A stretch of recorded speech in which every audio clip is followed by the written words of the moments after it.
നമസ്കാരം. ഫാസ്റ്റ് ന്യൂസിലേക്ക് സ്വാഗതം. പൗരത്വ ചട്ടങ്ങളിൽ ഭേദഗതി വരുത്തിയ ആഭ്യന്തര മന്ത്രാലയം. അതിർത്തി സംസ്ഥാനങ്ങളിൽ പൗരത്വ അപേക്ഷകളിൽ തീരുമാനമെടുക്കാനുള്ള അധികാരം കളക്ടർമാർക്ക്.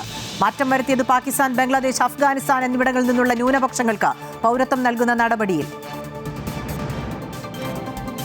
മുട്ടിൽ മരമുറി കേസിൽ അഗസ്റ്റിൻ സഹോദരങ്ങൾക്ക് തിരിച്ചടി. വഞ്ചനാ കേസിൽ വിചാരണ നടപടികൾ സ്റ്റേ ചെയ്യാനാകില്ലെന്ന് ഹൈക്കോടതി. കേസിൽ കുറ്റപത്രം വായിച്ചു കേൾക്കാൻ ചോറ്റാനിക്കര മജിസ്ട്രേറ്റ് കോടതിയിൽ ഹാജരായത് പ്രതി റോജി അഗസ്റ്റിൻ മാത്രം. മറ്റ് 2 പ്രതികൾ ഹാജരാകാതിരുന്നതിൽ കോടതിയുടെ വിമർശനം. ആളെ കളിയാക്കുകയാണോ എന്ന് ചോദ്യം.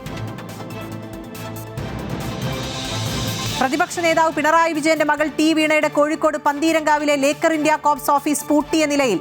കെട്ടിടത്തിന് സമീപം കമ്പനി ബോർഡില്ല. വീണ വിദേശത്തേക്ക് 85 ലക്ഷം രൂപ അയച്ചത് ഫെമ ചട്ടലംഘനമാണോ എന്ന് പരിശോധിക്കാൻ ഇ ഡി. മറ്റൊരാളുടെ പേരിലെടുത്ത സിം ഉപയോഗിച്ചത് ഹവാല ഇടപാടുകൾക്കെന്ന് സംശയം.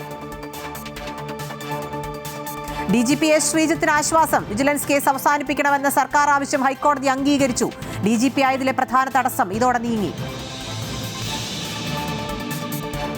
ഇടുക്കി മൂന്നാറിലെ ചൊക്രമുടി ഭൂമി വീണ്ടും വിവാദത്തിലേക്ക്. കയ്യേറ്റക്കാരിൽ നിന്ന് സർക്കാർ ഏറ്റെടുത്ത ഭൂമിക്ക് കരമടയ്ക്കണമെന്ന് ഹൈക്കോടതി ഉത്തരവ്. മൂന്നാർ നഗർ സ്വദേശികളായ സഹോദരങ്ങൾ നൽകിയ ഹർജിയിൽ.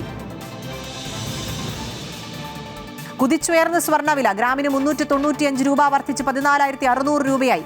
പവന് 3,160 രൂപ കൂടി 1,16,800 രൂപയായി. വെള്ളിവിലയിലും വർധനവ്. ഓഹരി വിപണിയിൽ വൻ കുതിപ്പ്. പുലികളിയെക്കുറിച്ചുള്ള VK ശ്രീരാമന്റെ ഫേസ്ബുക്ക് പോസ്റ്റ് പിൻവലിച്ച് മാപ്പ് പറയണമെന്ന് പുലികളി സംഘങ്ങൾ. മാപ്പ് പറഞ്ഞില്ലെങ്കിൽ വലിയ പ്രതിഷേധമുണ്ടാകുമെന്ന് അയ്യന്തോൾ പുലികളി സംഘം. വിമർശനത്തിൽ ഉറച്ചു നിൽക്കുന്നുവെന്ന് VK ശ്രീരാമൻ. ബംഗ്ലാദേശിൽ ഇന്ന് പ്രസിഡന്റ് തെരഞ്ഞെടുപ്പ്. മത്സരം BNPയുടെ മിർസ ഫക്രുൽ ഇസ്ലാം ആലംഗീറും പ്രതിപക്ഷ സ്ഥാനാർത്ഥി കേണൽ ഒലി അഹമ്മദും തമ്മിൽ. വിജയമുറപ്പിച്ച് BNP. ലോക ബാഡ്മിന്റൺ ചാമ്പ്യൻഷിപ്പിൽ വിജയക്കുതിപ്പ് തുടർന്ന് ഇന്ത്യ. വനിതാ ഡബിൾസിൽ ഇന്ത്യയുടെ ട്രീസ ജോളി, ഗായത്രി ഗോപീചന്ദ് സഖ്യം ക്വാർട്ടറിൽ. 7ാം സീഡ് ജാപ്പനീസ് സഖ്യത്തെ പരാജയപ്പെടുത്തിയത് നേരിട്ടുള്ള ഗെയിമുകൾക്ക്. ക്വാർട്ടറിൽ ഇന്ത്യയുടെ എതിരാളി ചൈന.